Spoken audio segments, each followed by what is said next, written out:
Chairman Pakistan Tehreek Insaf Imran Khan का जलसे से खिताब करते हुए कहना था कि ये लोग इस दौर के यजीद हैं। इन्होंने कहा कि कौम हक और सच के साथ ना निकली तो तारीख माफ नहीं करेगी। चेयरमैन पाकिस्तान तहरीक इंसाफ ने मजीद कहा कि इन डाकुओं के खिलाफ खड़े होने का ये वक्त है, इनका मुकाबला करने के लिए आखिर तक जाऊंगा। इमरान खान ने कहा कि जब तक मुझ में दम है इनका मुकाबला करूंगा, जीत हमारी होगी।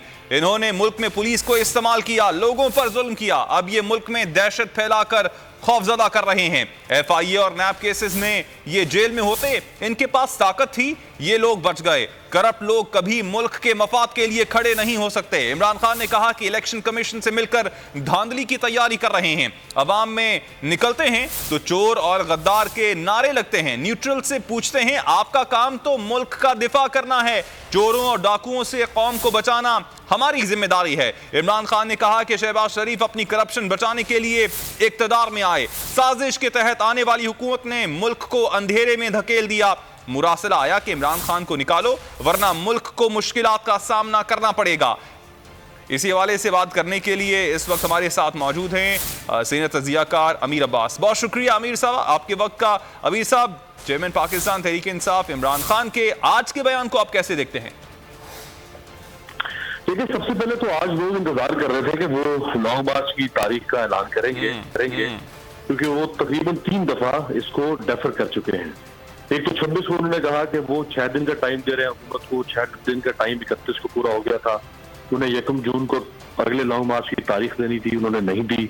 फिर उन्होंने कहा कि सुप्रीम कोर्ट में हम पिटीशन कर रहे हैं और उस पिटीशन के फैसले के बाद हम तारीख का ऐलान करेंगे। सुप्रीम कोर्ट की तरफ से वो पिटीशन एतराज के साथ वापस कर दी गई, लेकिन उन्होंने फिर तारीख का ऐलान नहीं किया। कल उन्होंने कहा था कि आज वीर के जलसे में ऐलान करेंगे, आज फिर उन्होंने लॉन्ग मार्च की तारीख का ऐलान किया। एक तो उन्हें इस बारे में वाज़े अपने आप को करना होगा कि उन्होंने लॉन्ग मार्च करना है या नहीं करना। पहले लॉन्ग मार्च को जब उन्होंने मौखिर किया या उसको मुलतवी किया तो उसकी वजह से उनका मोमेंटम किसी हद तक टूटा, जिसका उनको भी एहसास है। तो अगर वो लॉन्ग मार्च नहीं करना चाहते अभी अगले 4, 6, 8 महीने तक, तो उनको बार बार ये नहीं कहना चाहिए कि मैं फलां तारीख को ऐलान करूंगा डेट का, ताकि उनके वोटर्स, उनके सपोर्टर्स और उनके जो बाकी पार्टी के लोग हैं वो अपने आप को इस बारे में इत्मीनान हासिल कर लें कि हमारे पास अब कौन सी स्ट्रेटेजी है, हमने किस स्ट्रेटेजी के ऊपर पॉलिटिक्स करनी है, हमने अगला इलेक्शन कैसे लड़ना है, हमने इस हुकूमत का मुकाबला कैसे करना है। और अगर उन्होंने लॉन्ग मार्च की तारीख देनी है तो उनको दे देनी चाहिए। उसमें बिला वजह ताखीर करते जाएंगे तो अपने मोमेंटम को वो तोड़ेंगे। दूसरा, इस वक्त उनके पास सबसे बेहतरीन इशू है सियासत के लिए महंगाई। इस हुकूमत ने जो महंगाई कर दी है और जिस किस्म के ये फैसले कर रही है हुकूमत, वो फैसले बिल्कुल इमरान खान साहब की सियासत को सूट करते हैं। यानी कि कोई भी अगर ऑपोजिशन में आज होता तो उसकी सियासत को ये फैसले सूट करते हैं। हैरत की बात है कि वो इसके ऊपर बाहर निकल के और एक इंतहाई फाल ऑपोजिशन का रोल अदा करने के वो जरा हिचकिचाहट का शिकार है। उनके अलावा इस वक्त कोई ऑपोजिशन नहीं है पाकिस्तान में। वो मुल्क की सबसे बड़ी ऑपोजिशन की पार्टी है, जमात इस्लामी है, लेकिन जमात इस्लामी की इमरान खान की तरह की बिजनेस वैल्यू नहीं है। इसी तरह से PMLQ भी है, लेकिन PMLQ भी इमरान खान की कद की पार्टी नहीं है। तो मुल्क की सबसे बड़ी अगर ऑपोजिशन की कोई जमात है तो वो इमरान खान साहब की जमात है। और हमेशा अवाम को ऑपोजिशन से उम्मीदें होती हैं जब हुकूमत ऐसे फैसले करती है या ऐसी पॉलिसीज बनाती है जिससे अवाम कुछ पॉलिसीज होती है तो फिर लोग ऑपोजिशन की जानिब देखते हैं। लिहाजा इमरान खान साहब की जरूरत है इस वक्त कौम को, और अगर वो फाल ऑपोजिशन का किरदार अदा नहीं करेंगे तो ना आपकी डेमोक्रेटिक प्रोसेस बेहतर तरीके से आगे चल पाएगा और ज्यादा फाशिस्ट हरबों की तरफ बढ़ती चली जाएगी। अभी आप देखें ना, जो इन्होंने कल एक नोटिफिकेशन इशू किया, वो नोटिफिकेशन इनके अपने बयानिए के खिलाफ है, इनकी अपनी पॉलिसीज के खिलाफ है, पीपल्स पार्टी और PMLN के। आज इन्होंने जो दिफाई बजट में इजाफा करने, एक तरफ आप अरबों रुपए की सब्सिडी अवाम से बजट बढ़ा रहे, ये भी इनके माजी के बयानिए के बरखिलाफ था। सो यहाँ पे कौन है जो आवाज उठाएगा, इनके ऊपर क्रिटिसाइज करेगा? वो इमरान खान है और कोई नहीं है इस वक्त जो खुल के इस हुकूमत का सामना कर सकता है। लिहाजा इमरान खान साहब को ये तय करना पड़ेगा कि उन्होंने क्या करना है और किस तरह करना है। वैसे अमीर साहब, आप क्या समझते हैं, अब पाकिस्तान तहरीक इंसाफ को पार्लियामेंट में वापस आना चाहिए, वहां पर भी अपना एहतजाज रिकॉर्ड करवाना चाहिए, या फिर सड़कों की सियासत ही करनी चाहिए?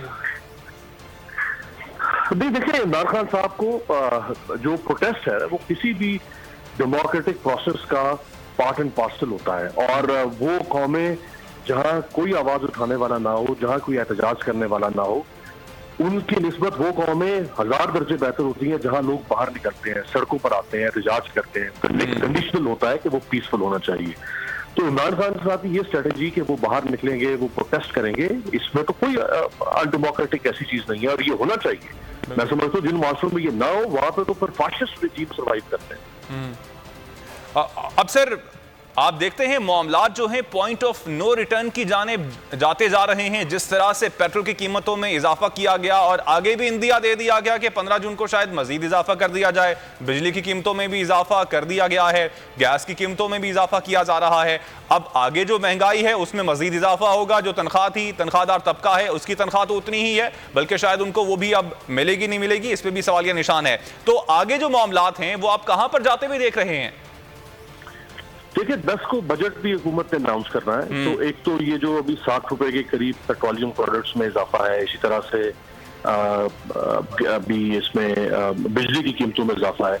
लेकिन जब ये अनाउंस करेंगे बजट तो फिर उसमें देखना पड़ेगा कि ये को रिलीफ देते हैं लोगों को या नहीं रिलीफ देते। जैसे ही जब शहबाज शरीफ आए थे तो उन्होंने सरकारी मुलाजमीन की जो तनख्वाहें हैं उनमें इजाफे का ऐलान किया था, लेकिन उससे कोई खास खातिर खा इनकी जो आउटलुक है उसमें कोई फर्क नहीं पड़ा था, इनमें कोई बेहतरी नहीं आई थी। सो अब इनके पास रिलीफ देने का एक मौका है कि जब ये अपना बजट अनाउंस करेंगे, बजट में अगर ये चाहे तो आवाम को रिलीफ दे सकते हैं। जो इन्होंने इस वक्त आवाम पर महंगाई के पहाड़ तोड़े हैं उसका मदावा ये बजट में कर सकती है हुकूमत, लेकिन बज़ाहिरन ऐसा नहीं लग रहा कि शायद ये बहुत आवाम दोस्त बजट पेश करें। सब्सक्राइब करें और बेल दबाएं ताकि कोई खबर रह न जाए।